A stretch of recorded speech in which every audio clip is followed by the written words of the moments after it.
Приятели, здравейте! Набирам се на изумително място отново в село Рибново. Третата сватба за сезона, която с удоволствие посещавам. И виждате подготовка вече за финалната кулминационна част на самата сватба. Подготовката на този венец, който се носи отпред.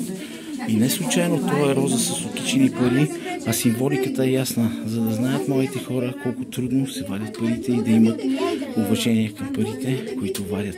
Сега ще ви покажа тук гелинския байрак. Това е най-старата традиция на сватбата, в която всъщност от дома на младоженеца се изнасят тези байраци с ето гелинския туалет, който ще бъде булката.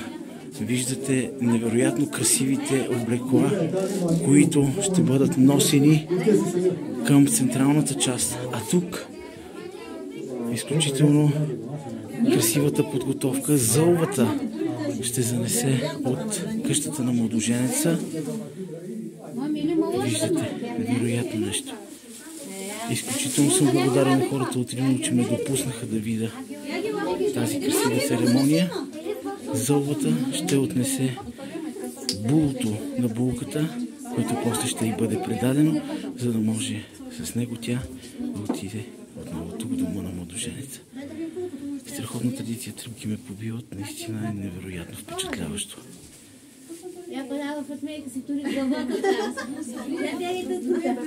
Виждате и малките булчици, като шаферки, които съпровождат зълвата. Мъничката Гелинка, която ще краси цялата церемония.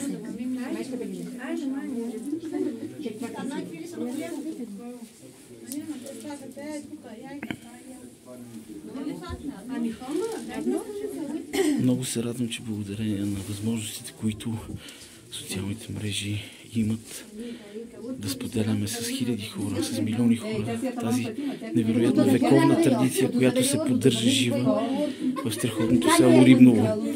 Само искам да ви кажа като информация, че Рибново е около 3000 човека като население, а децата в училище тук са близо 600.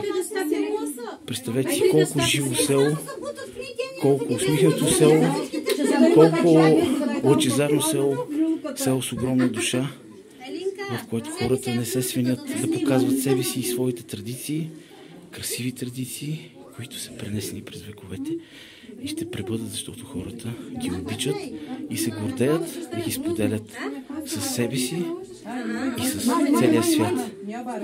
Виждате в момента слагат колото. А сега ще замълча, за да чуете красивия рибновски говор и това, което се случва тук.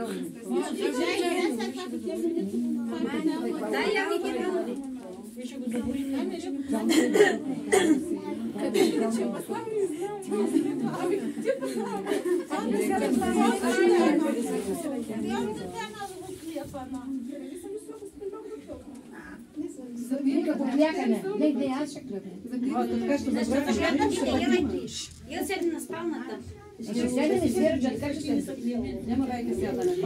Както вече ви казах, това е зълбата, която ще отнесе булото на булката, за да може тя с така наречената гелина, с красиво нарисуваното й лице да сложи това було и отново да се върне тук, където тя ще бъде къщовницата и където ще гледа своите деца и ще се радва на красивото и здраво семейство.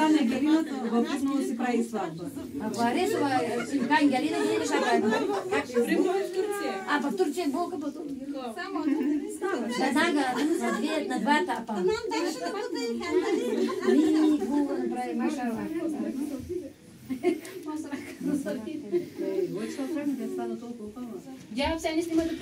Приятели, поздрави и още веднъж благодаря на рибновските хора, че ме допуснаха до това невероятно изживяване. За мен аз съм много впечатлен и наистина съм,